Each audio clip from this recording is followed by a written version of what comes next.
us. You're right. What class? I'm taking these. That for. Oh, is it? Oh, you take. Yeah, man. Cool. That is from the school. It's a comes. Cybersecurity. Okay. Do I need to do anything? I just saw it. Right. Okay. So sorry. Is it?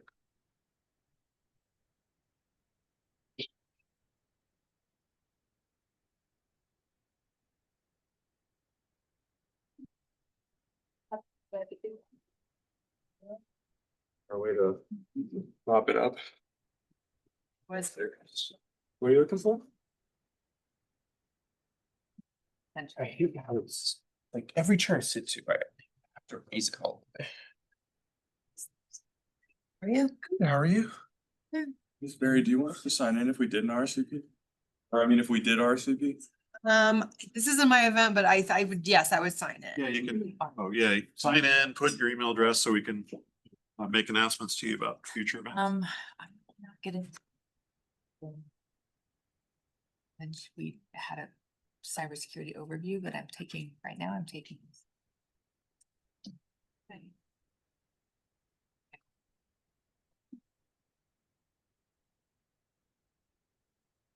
Still, like, we had to understand encryption protocols, but we didn't have to like.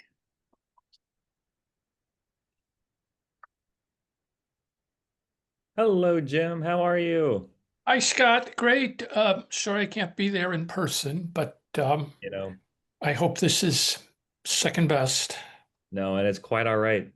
Hey, it's funny. I just left to talk with Jeff Kossoff in the other room. So he said to tell you a big hello. Oh, so this is like he was the first one on the scene really with some of these issues. So Absolutely. No, absolutely. Yeah. So anyway, he would have been here otherwise, but he's still busy presenting as well. So all right. Okay. we so appreciate you taking the time to do this. A busy day at Indiana University. Indeed. Indeed. Every day's a busy day. Isn't it though? My gosh. Yeah, you're doing some great stuff there. Doing great Yeah, stuff. no, hey, no, likewise. Well, do you have everything you need, it looks like. I'm all set. Okay, Yeah. great. Good to So go. I think we'll kick it off if that sounds all right. So just, first off, welcome everybody to the CACR Speaker Series for this month. It's a pleasure to have you joining us today. We're really joined by an all-star, a leading voice in the field, Jim Dempsey, who's the managing director of the International Association for Privacy Professionals Cybersecurity Law Center. As well as doing a ton of other stuff, being a lecturer at the UC Berkeley Law School, senior policy advisor at the Stanford Program on Geopolitics, Technology, and Governance, co-author of Cybersecurity Law Fundamentals, and writes frequently about these topics in lawfare and otherwise. He's going to give us a really interesting, I think, take and a very timely take on the second Trump administration approach to cybersecurity. What have been some of the big pivots we've seen over the course of the year, and taking out the no doubt somewhat opaque crystal ball. What can we expect over the next couple? I can't think of anybody better to lead this discussion, Jim, than you, and just so thankful for you again for taking the time to join us today. Well, Scott, thanks so much for inviting me. A pleasure. Sorry, I can't be there in person, but I know that you and your colleagues there at Indiana University are doing some amazing stuff, both nationally and with your focus on state and local resiliency and preparedness, which I think is just so necessary. And we will see actually a possible shout out to that from the Trump administration. So welcome, everybody. Thanks for joining. When I talk about, and by the way, for any of you on the call who are technologists, any of you who are practitioners, I will admit right up front that I am a lawyer, not a technologist. And I really I'm not representing clients these days. I'm in a more of an academic mode. So I'm looking at these things from the perspective of how does this all fit together?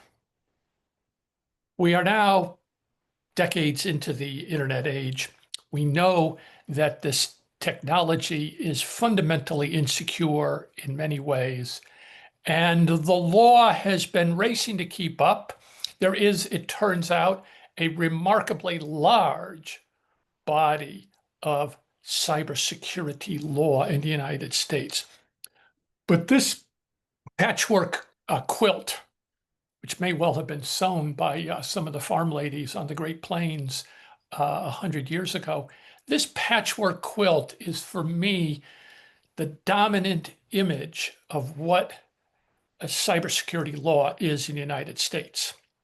And this is the system that we have, and I think this is the system we will always have.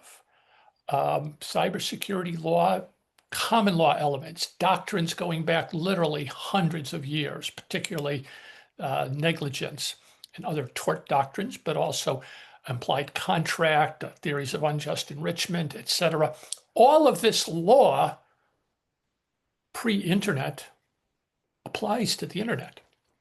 We have criminal statutes. Most cyber attacks are crimes. Ransomware is a crime. So we have a whole criminal law. We have pre-internet consumer protection law, particularly, as we will see as we go through this, the Federal Trade Commission Act, making unfair and deceptive trade practices illegal, and what are sometimes called the mini FTC acts. Every state has a law making illegal either unfair acts or deceptive acts or both. And these, again, the internet is not a law-free zone, never has been a law-free zone. These apply to the internet. Privacy law. One of the elements of privacy law has always been that an entity that collects personal information must protect it against loss or misuse. That's always been. Data security has always been one of the fair information practices. In GDPR in EU, the General Data Protection Regulation, a privacy law, or data protection, as they say in Europe, has a cybersecurity provision in it. We are now seeing as well the use of pre-internet regulatory frameworks. We have a lot of laws on breach reporting and incident reporting, both at the state and federal level. We have government procurement rules for the technology and services that the government, particularly the federal government, but also to some extent state and local governments, procure. Critical infrastructure statutes and regulations, some of them predating the internet, many of them, in fact, predating the internet. And the probably major significant trend in this stitching together of the patchwork quilt over the past 5 years has been the increasing prominence of national security law, trade law, law on the flow of technology and information across border, and the flow of investment and the flow of devices in and out of the United States have now all become infused with cybersecurity concerns. I'm giving another version of this talk tomorrow, and in the brochure, they say, which I wrote, this sentence, by November 2025, we will have an emerging picture of cybersecurity policy in this term. Well, that's not true. I wrote that in January, and we still don't have a full picture of the Trump administration's national cyber strategy. There is a national cyber strategy being written, along with a national security and overarching national security strategy. We expect that relatively soon, but haven't seen it yet. There have been sort of previews of what to expect in that. They will call for, or they will strengthen. There have been calls for, and it seems they will be heeded, strengthening the role of the Office of the National Cyber Director, which is a congressionally created position in the executive office of the president in the White House. That office has had some troubles, I think, in past administrations in terms of finding its role and driving things. It's been a convener. I think there is some desire to give it more actual directive power, at least to corral the federal agencies, to coordinate more closely the federal agencies. Secondly, undoubtedly, already we see elements of this. The cybersecurity strategy for the second Trump administration stresses partnership with the various sectors instead of regulation. And we have had promises of more offensive cyber.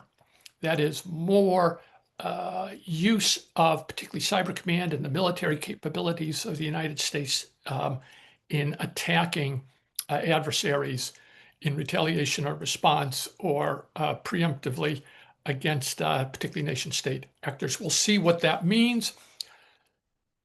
I think people may not fully appreciate how much offensive cyber there already was. There was clearly more in the Biden administration than there probably was even in the first Trump administration. There was more in the first Trump administration than there was in the Obama administration. So I don't see that. So far, I'm not sure there's going to be a radical change there, but maybe a uptick in the tempo and a broadening of the use of that tool. Meanwhile, of course, budget is policy in some ways. The Cybersecurity and Infrastructure Security Agency in the Department of Homeland Security is in for a budget cut. The president requested a quite significant cut of 18%. It looks like Congress will not go that far. The House Appropriations Committee approved a 4.6% cut, and there's been no action yet by the Senate, although obviously we're now 6 or 7 weeks into the fiscal year. Meanwhile, we have seen significant workforce reductions. At the beginning of the year, CISA had a staff of about 3,200. They've lost about 1,000 people, not counting contractors. And some have argued that this has weakened the effectiveness of CISA. The CSC is the Cybersecurity Solarium Commission. Now, we've had so far 2 executive orders from President Trump in the second term touching on cybersecurity. In March, President Trump issued an executive order on state and local preparedness. And Scott, this is why I was saying this is relevant, obviously, to the work you're doing at the state and local level, in which the president declared that it is the policy of the United States that state and local governments and individuals must be more actively involved and take more of a leading role in national resilience, including the ability to respond to cyber attacks. There's been delay in sort of moving forward on the provisions in this executive order. It directed the National Security Advisor to write and publish a national resilience strategy addressing all threats, including cyber. That was due June 17th. I haven't seen it yet. The order also called for a review of critical infrastructure policies to be completed by September 15th, and I haven't seen that either. So unclear to what extent the federal government will be surrendering, ceding authority over cyber security to state and local governments, and then obviously a question of whether, particularly in the face of nation state actors, they're able to, state and local is able to take that up. Now, one of my themes today may be surprising, and that is that there is a lot more continuity so far in the second Trump administration, a lot more continuity with the Biden administration. And actually, there was a fair amount of continuity between the Biden administration and the first Trump administration on cybersecurity. In June of this year, well, let me step back one step. In January 16th, 4 days before the inauguration, President Biden issued a major executive order, his second major executive order on cybersecurity. And this was an order, like other presidential orders, aimed really at the federal government itself and what the federal government should be doing and how it should be strengthening the resilience of the federal government's own information technology systems. President Biden issued this order in January 16th, ordering 58 separate actions. President Trump in June issued an order not repealing the Biden order, but actually keeping the Biden order in place. And of the 58 actions ordered by President Biden, President Trump kept 39 of them. So roughly 2/3 of what President Biden had ordered in January, President Trump endorsed and basically continued in effect in June. You can see here a list, and I've provided a link. By the way, Scott, you're quite happy. I'm quite happy to have you share or post these slides or make them available as a resource. I've got links to various articles I've written, including this one here, in which I did a deeper dive analyzing, and I've actually created a red line.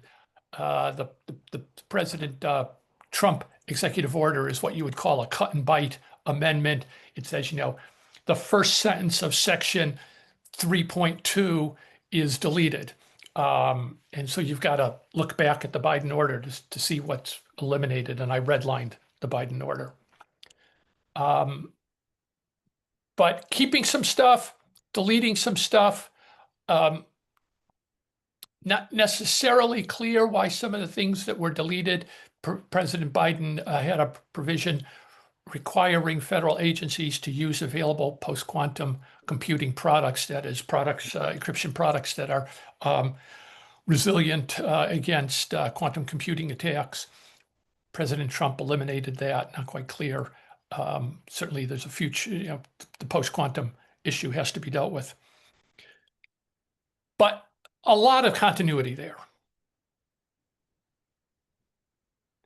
Now, I'm going to go through 10 developments, 10 themes. The Cybersecurity Information Sharing Act, so-called CISA 2015, to distinguish it from the agency. CISA 2015 had a 10-year sunset on it that expired on September 30, 2025, and this authority expired. CISA, the statute CISA 2015 was a statute using this very powerful legislative language, notwithstanding any other provision of law. A private entity may monitor its own systems, share threat information, and operate defensive measures. There was in sort of the 2012, 13, 14, 15 timeframe, some concern on industry, concern that I thought was overblown, that existing privacy and antitrust laws limited the ability of network operators to monitor their networks and to authorize third parties to monitor their networks and to share threat information, signatures, indicators of compromise, other technical data about attacks. There were concerns that service providers and network operators could not disclose that information or share that with their peers through information sharing and analysis centers or by other contract-based means. I thought those concerns were overblown, but CISA, through this language, notwithstanding any other provision of law, authorized entities to monitor their networks. And by the way, it's basically a legal requirement to monitor your network. Certainly if you're holding consumer data and if you're operating a critical infrastructure, you must monitor your own network. But this said, okay, you can do it, and you can hire a professional service provider, a managed security service provider to do so. that sunset, there is an expectation it will be revitalized, but it's interesting to see that Congress would have allowed something which industry thought was so critical. Interesting that Congress let it expire. Meanwhile, the CMMC has landed. That is the Cybersecurity Maturity Model Certification. This was one where I think some people thought maybe the Trump administration would not pursue this, not push it forward. They were sadly mistaken on that. Katie Arrington, the acting CIO of the Department of War, is a very strong proponent of CMMC. This was actually a Trump first administration initiative. This actually began in the Trump administration. And it addresses the fact that government contractors receive government information, including sensitive, unclassified, but sensitive, confidential, but unclassified information in the course of performing government contracts. And there's a concern that that information in the hands of contractors is vulnerable to attack, vulnerable to compromise. And so since 2017, excuse the typo there, there has been a clause in federal contracts, a clause requiring the Defense Department contracts, the Department of War contracts. There has been a clause requiring contractors to comply with 110 controls identified by NIST in its special publication 800-171. But it was widely recognized that contractors were in fact not complying. And they were certifying that they were complying, and yet they weren't complying. And the CMMC is an effort to increase the accountability and to increase the oversight of compliance with that. Obviously imposes cost on contractors, but at some level it's a cost that already they should have been bearing since December of 2017, when the DFARS Defense Federal Acquisition Regulation Supplement Clause was added to their contracts. So that's here, it's here to stay. And also here to stay is use of the False Claims Act against government contractors, either on the defense side or on the civilian side, contractors who receive federal funding and fail to provide adequate security in their products or in their information technology systems in-house. And of course, as many of you may know, the False Claims Act has the so-called qui tam provision, which allows a whistleblower to bring a case against the government contractor. You see here the case against Georgia Tech.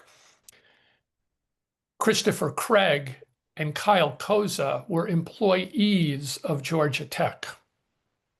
And very likely they had been complaining about poor cybersecurity at Georgia Tech in the systems that were performing government contracts.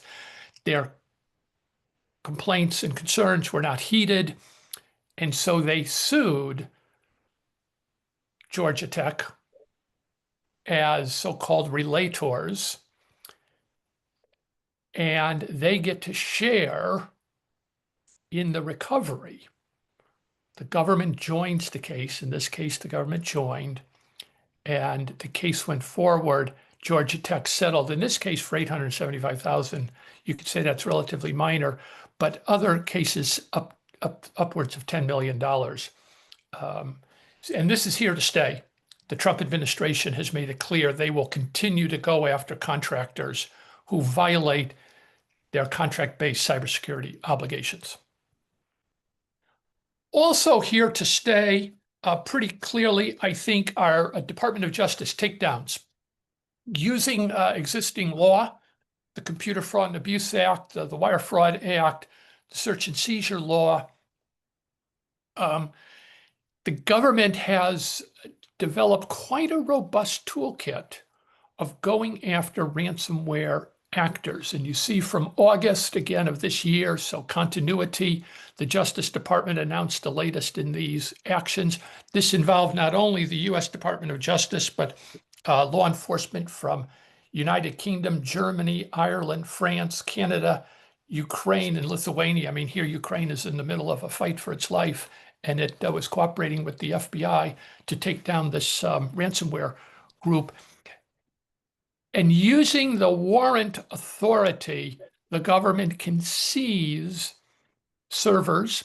It can basically seize domain names so that the bad guys depend upon certain infrastructure. They depend upon the domain name system. They depend upon internet service providers. They depend upon web hosting services to host unwittingly their command and control operations. And those legitimate service providers will respond to government process, both in the United States and internationally from other countries, and will basically redirect that traffic, take control of that domain name, take control of that server, and deprive the criminals of this infrastructure that they depend upon. On the right here, I have the warrant. So this authority, which we will see continue to be used, this authority includes, even in this case, the warrant in the Colonial Pipeline case. The government was actually able to seize the Bitcoin or cryptocurrency that had been used to pay the ransom. The government somehow got the key, the password to the wallet used by the bad guy to store the cryptocurrency. The bad guy didn't move it quickly enough. The government got this warrant. It used the key to open the wallet, transfer the ransom payment to the account of the US Treasury, and then ultimately return it to Colonial Pipeline. This, by the way, is one of several reasons why it's so important for ransomware victims to cooperate with the government. It may well be that the government can get your money back. It's done it not only in the Colonial Pipeline case, but in several other cases. Or the government may have the key because the government has hacked the hackers. The government has legal authority to hack the hackers. The government may have actually gotten the decryption keys. They may have gotten into the network of the bad guys and actually have the keys, so you don't have to pay for it. The government will give it to you, and you can unlock your data. This is going to continue. Important tools. These bad guys spring up again. They form new alliances. They get new resources. It's clearly whack-a-mole, but it's also an important part of the toolkit. Now, FTC. Federal Trade Commission, as many of you may know, has become the nation's de facto consumer privacy and data security regulator. And it's done all of this based upon two words, last amended in 1938, unfair or deceptive. Unfair or deceptive acts or practices in inter-affecting commerce are unlawful. Now, clearly, if you collect personal data, and you make assurances about what you're doing with that data or how you're protecting it, statements on privacy policies or websites about how we protect your data, we apply state-of-the-art technology to secure your data is safe with us. If those statements are not true, that's deception. And if it's consumer data and there's harm to the consumer, the FTC can bring an enforcement action. But the FTC has also said, even if you don't make a security promise, it is unfair to collect consumers' personal information and fail to protect it with reasonable security measures.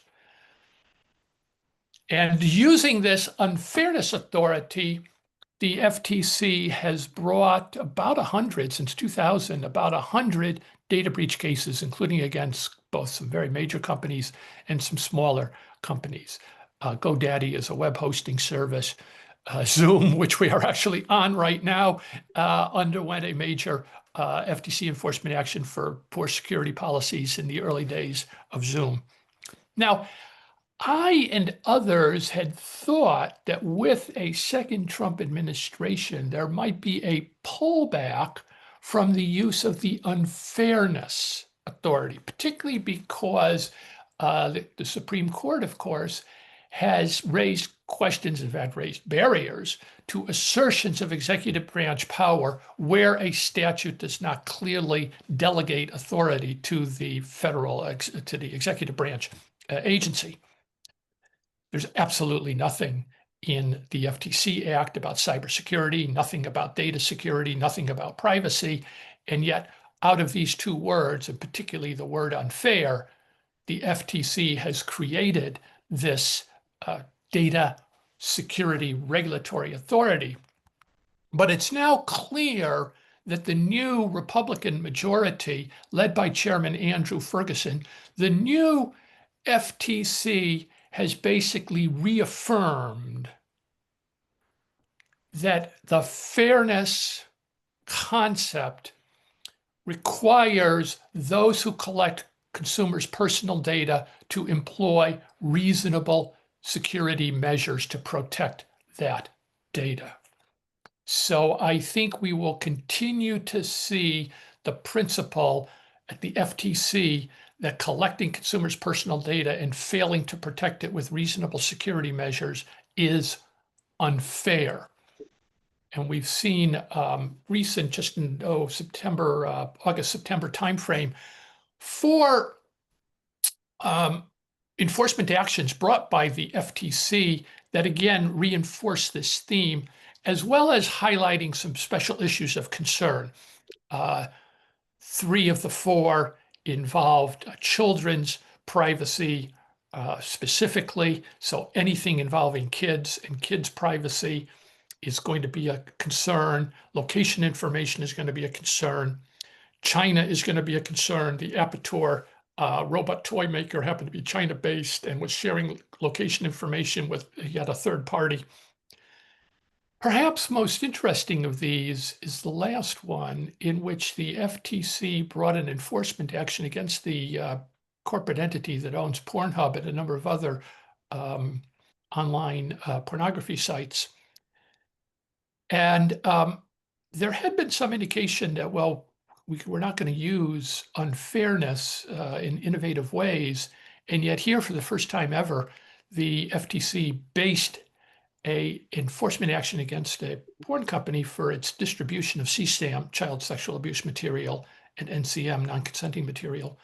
That the way the company did this, and that they didn't take it down, and they didn't respond to complaints, and they didn't filter it, and they didn't try to keep out CSAM and NCM, that was unfair, an unfair practice, very, very innovative use of the unfairness authority, showing that even this, what you might say, conservative FTC will use the unfairness authority in innovative ways.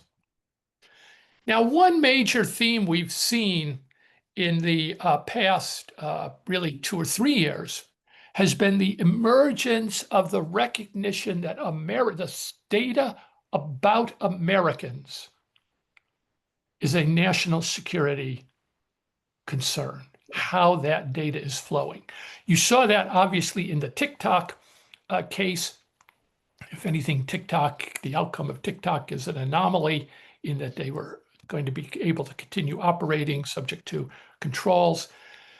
But across the board, there is now a major, in fact, 2 regulatory structures around the cross-border flow of sensitive data of US persons. Some have argued that this is a departure from traditional US policy, which has supported cross-border data flows. The US has been critical in some respects of the European approach, which limits cross-border data flows. But when it comes to national security, when it comes to adversaries, nation state actors, this is now a major concern. And this again is a question of continuity. In 2019, President Trump issued an executive order declaring a national emergency under IEEPA, the law that's also subject in the tariffs cases.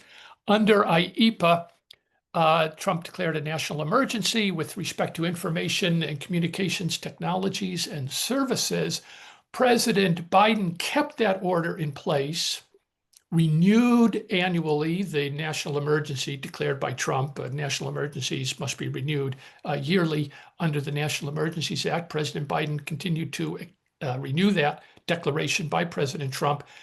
And President Biden issued an order requiring, citing the Trump order, 13873, President Biden ordered the Justice Department to draft rules limiting transborder flows to 5 adversary countries: Russia, China, North Korea, Venezuela, and a fifth that I can't remember right now, limiting data flows. And the rule on that was issued at the tail end of the Trump administration, tail end of the Biden administration. The Trump Justice Department has embraced it and has called it a major national, a critical national security program. The rule, and you can deep dive, I've got some resources here in a second, prohibits or restricts U.S. persons from providing countries of concern or covered persons, who are basically persons controlled by countries of concern, including, of course, corporations, but also individuals, access to U.S. persons' bulk sensitive data or U.S. government-related data. This is now in effect. It regulates investment, employment, and vendor relationships. So this requires anybody who collects any kind of person identifiable information, including email addresses, usernames, everything from genomic data all the way to identifying data. Anybody collecting that kind of information that is a U.S. person, that is companies in the United States, must look at carefully their investment agreements, who is investing in them and what rights the investors have to data, employment agreements, and vendor relationships, including obviously outsourcing of data processing. Complicated legal regime, but a major new way of looking at data governance. It's not enough that we have one, we actually now have 2 sets of laws. The DOJ sensitive data rule, adopted pursuant to executive order. Meanwhile, last year, Congress adopted the PADFA, Protecting Americans' Data from Foreign Adversaries Act. This one regulates only data brokers. It regulates person identifiable sensitive data. There's a definition of it that is slightly different from, overlaps with the Data Security Program rule. The Data Security Program rule covers first-party data. That is what you do with the data you as a company collect. The PADFA only regulates data brokers. That is people who sell data that they themselves did not directly collect from the record subject. At IAPP, we've prepared a cheat sheet on this that compares the 2 definitions, compares the thresholds in terms of what is covered, compares what is prohibited, what is regulated. Meanwhile, the Department of Justice has also put out an extensive FAQ, a compliance guide. I wrote an article for IPP. Lots of resources on this, very complicated stuff, not for an amateur to try to figure out. You're going to really need to get legal counsel on making sure that you're compliant with this. But now we have these 2. PADFA is enforced by the Federal Trade Commission, DSP, Data Security Program, enforced by Department of Justice. Meanwhile, of course, the states, the states have significant power. They have a quite robust toolkit. All 50 states plus DC, Guam, Puerto Rico, Virgin Islands have a data breach notice law. Those laws continue to get amended over time, but they require obviously a entity that sort of a data controller, to use the EU term, an entity that collects data or controls data about an individual. If it's lost, compromised, the data custodian is required to give notice to the affected individuals. All 50 states plus the 4 have some form of general consumer protection law prohibiting unfair and or deceptive. Most are unfair and deceptive. 1 or 2 just prohibit unfair and 1 or 2 just prohibit deception. But all of the state attorneys general that have the unfairness authority have taken the same position as the FTC, that it is an unfair trade practice under the state law to collect personal information and fail to protect it with reasonable data security. 31 states now have a freestanding data security provision. So all of the modern comprehensive privacy laws that have been adopted by the states, a trend which seems to have petered out. There was none adopted this year, but there had been this cycle. So now 16 or 17, close to 20 states have comprehensive privacy laws. Every one of those comprehensive privacy laws has a data security provision as well. Most similar to California's, requiring reasonable security measures. Lots of sectoral cybersecurity laws. 25 states have adopted a model law for insurance sector developed by the National Association of State Insurance Commissioners.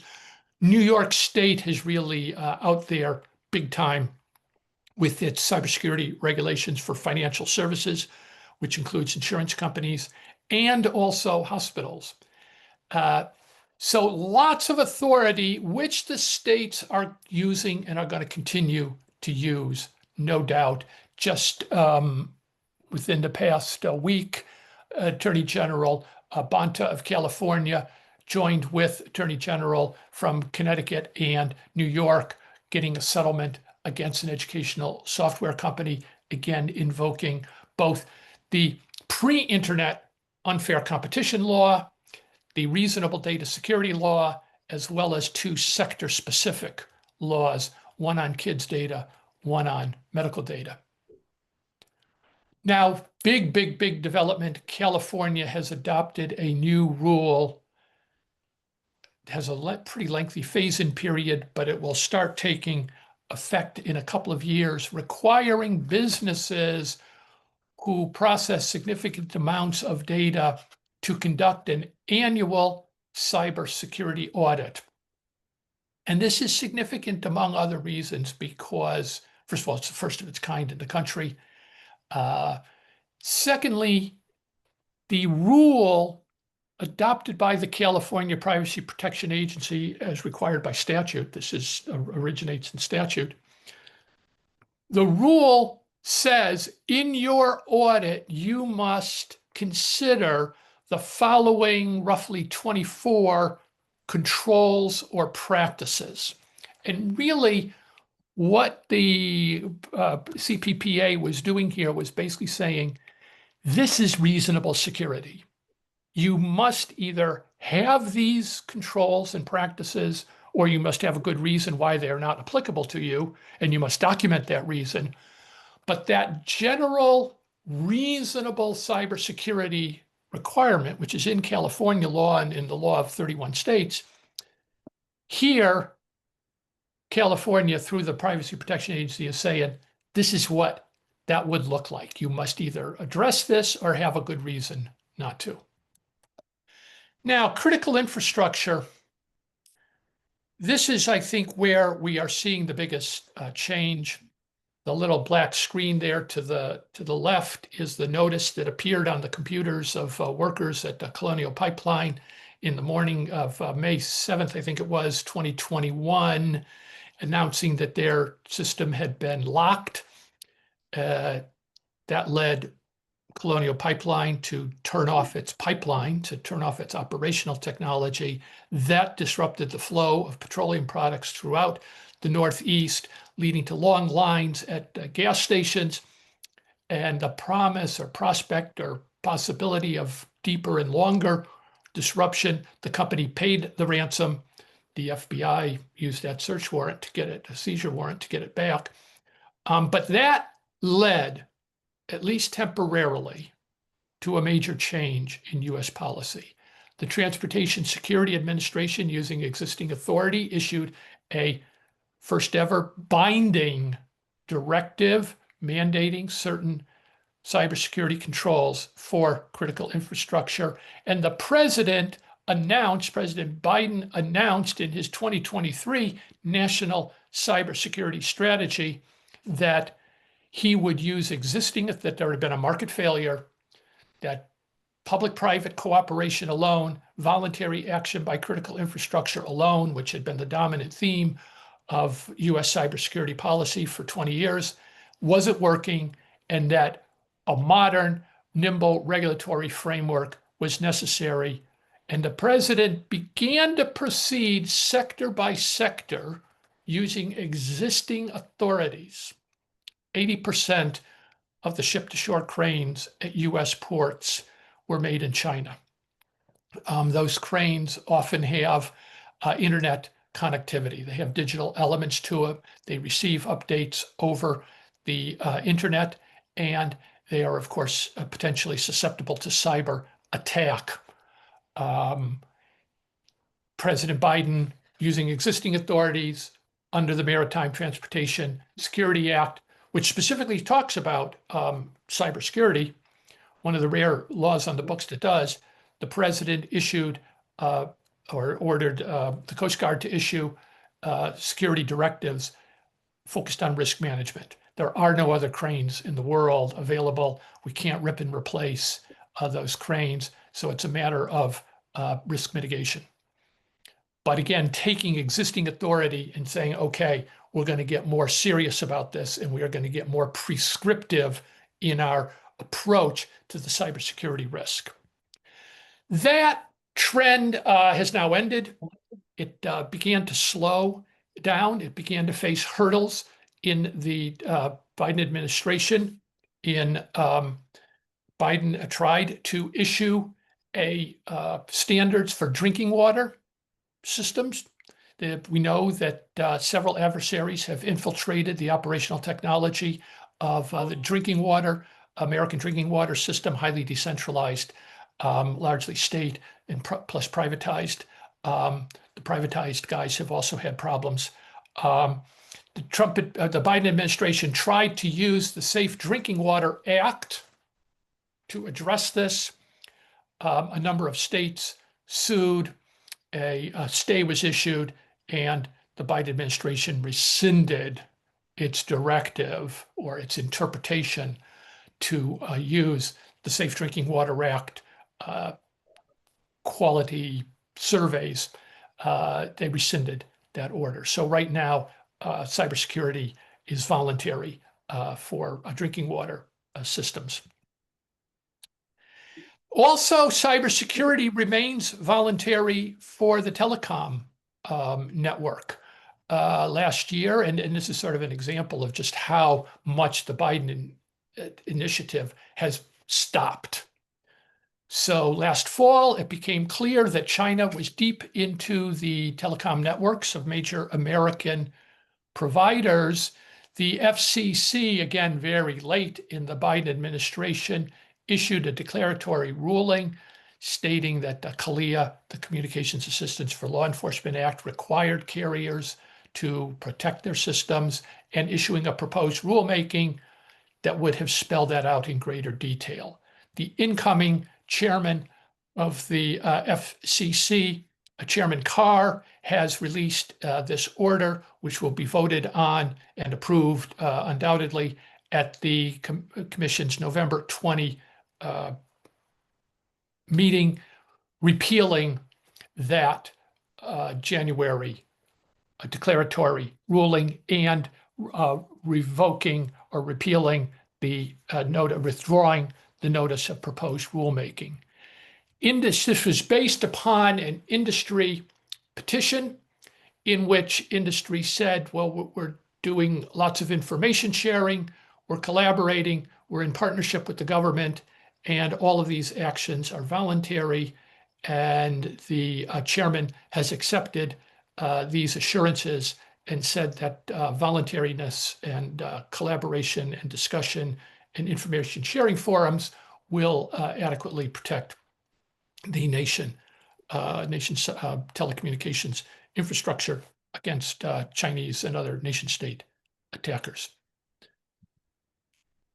The chairman has pursued, and the commission has pursued, a variety of other measures aimed at China, revoking the authorizations to operate that had been granted to a number of Chinese companies. Obviously, there's a major effort underway to rip and replace China-made switches from the telecommunications network.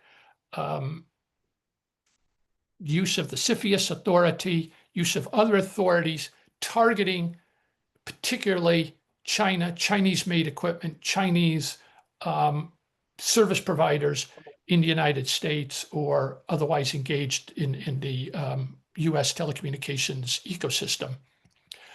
But when CISA looked at, and others looked at, the Salt Typhoon Chinese infiltration, they did not find that this was China-made equipment that was vulnerable. It was not equipment on the prohibited equipment list, but a lot of Cisco equipment and Palo Alto Networks service other devices not made in China. This is what the Chinese exploited to attack and compromise our network. So we remain with a patchwork quilt and some significant holes in the patchwork quilt. Now, one last thing, which is, and then I hope we have time, should have 10 minutes for questions. I'm going to look in the chat. Please use the chat, or Scott, you may, as moderator, have the privilege of first question. But this may actually be the most impactful regulator of American cybersecurity of American businesses, namely the European Commission. The EU has adopted a very complex set of cybersecurity regulations. NIS2, covering network and information systems of a wide range of critical infrastructure providers. DORA, specifically on the financial services sector. The CRA on connected hardware and software. So NIS2, network, and then CRA, hardware, software, the radio equipment directive, specifically on wireless. Very complicated system. And for American companies doing business in Europe, this is like the GDPR. For years, the GDPR, the EU General Data Protection Regulation, was the most important privacy law for American companies doing business in Europe, any company with an international footprint. This is now going to become, and is becoming, central concern for American companies doing business in Europe. Whirlwind tour, Scott, but happy to take a couple questions or reflect further on any of these issues. Well, first off, just a huge thank you, Jim. What a tour de force. I've rarely seen all that presented that cogently in just over the last 50 minutes. My students could have saved like a whole semester worth and just kind of come to this basically. So no, thank you. One really quick one from me. I know Craig would like to ask at least one, and then we have one in the chat so far. But again, others, please feel free to use that Q&A feature. We'll do as many as we can. Really quick from my side, Jim, I'd love to get your reflections on that new California cybersecurity audit law, right? Those 24 controls. The perennial question is, are those the right controls, right? And is that a useful approach? And I'm just wondering if you could reflect just a minute more on how you see that so far, playing out, and what, if any, sources, resources, academic work that they use to kind of couch, the analysis that went into identifying those 24 controls. So the agency did a phenomenal job and a very careful job. I think first they issued a call for input. Then they issued a pre-rulemaking draft. and got comments on that. Then they instituted the rulemaking and a formal rulemaking and got comments on that. And then even after that, they went back a second time to look at some of the provisions. And they clearly looked at the enforcement record of the California State AG. They looked at Federal Trade Commission law. They looked at international standards.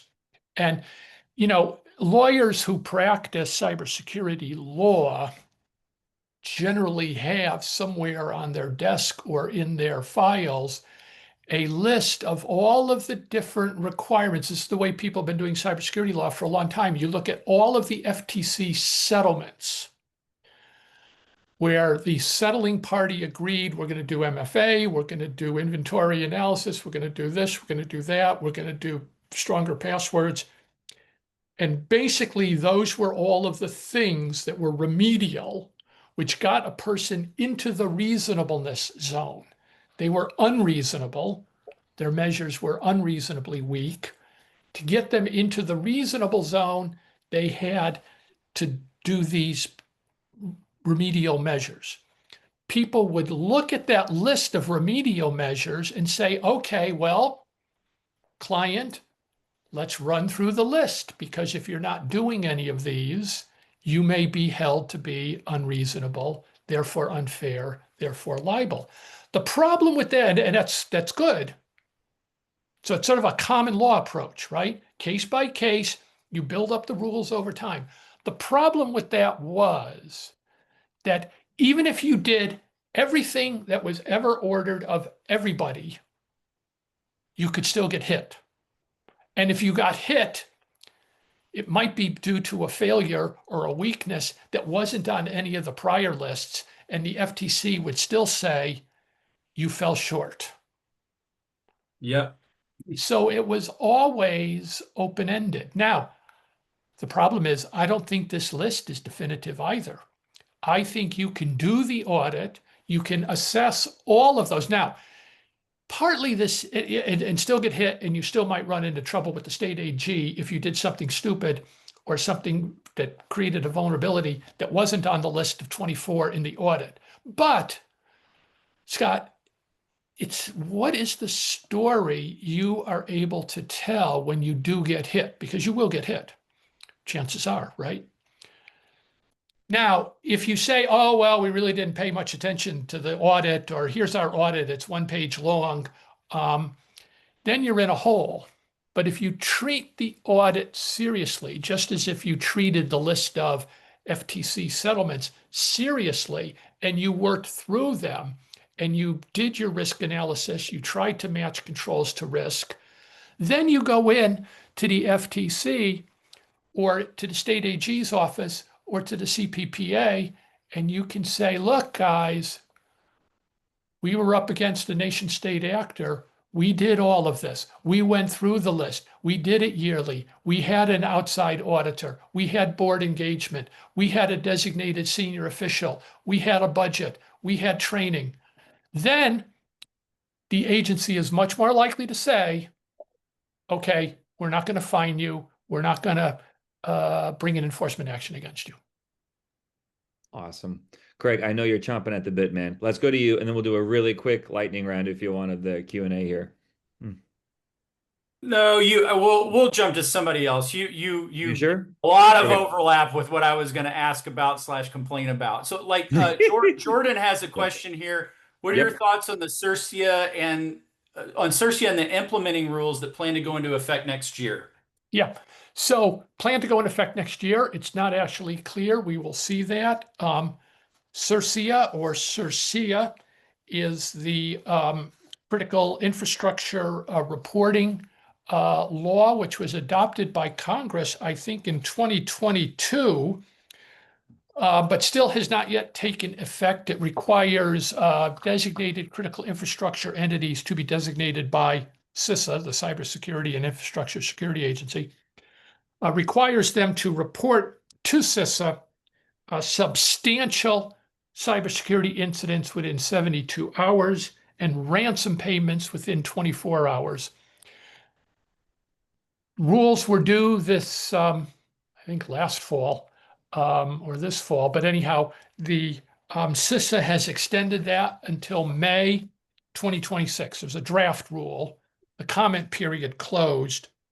But CISA has set May as a target for that. You know, we've gone a little bit notice crazy, right? There's the 50 state notices to consumers. There's the SEC requirement for notice to investing public. There are multiple rules already requiring notice to regulators. And now this one to CISA. Each one of them serves its own purpose, but there is certainly some pushback about notice and incident reporting fatigue. So unclear whether, honestly, unclear whether that rule will go forward and what it will look like. Awesome. I know we're running really tight, but maybe just really quick from Grayson. He says you referenced at the at the beginning of your presentation the continuing move toward. Sorry, we just got another one toward offensive cyber. Can you speak any further on where you see those authorities headed? I really don't. Obviously, some of that is shrouded in secrecy. Some of that activity is classified. The Department of Defense has in the past gone after ransomware attackers. There were some reports of that where clearly it's been reported, at least in the press, that we have done our own pre-positioning in the critical infrastructure of adversary and competitor nations. So I don't really know, although I guess if you look at what's happening in the Caribbean with the drug interdiction efforts and the use of military assets there and the quite aggressive use of military assets, you would have to think that some of that attitude is going to carry over to the cyber side. Beyond that, I really don't know what this would look like, because take Salt Typhoon. Okay, the Chinese got into our telecom network. They didn't knock it offline. So I don't think we're going to go and knock them offline because they successfully infiltrated our network, when after all, we're trying to infiltrate theirs too. So this notion of, oh, the Chinese infiltrated us and we did nothing, and we need to somehow use offensive cyber against them as a deterrent, I actually don't know what that would look like. Scott, thanks so much. Hey, thank This you has been so great. much, Jim. That really has. And just for everybody who's still on, as a plug, do follow Jim on LinkedIn and check out all the great webinars and podcasts and everything coming out of IAPP. It's excellent stuff. We so appreciate you taking the time. Sorry we couldn't get to more questions, guys. Yep, happy Thanks to do again. it. Yep, take care all. Take Good job. Okay. Bye, guys.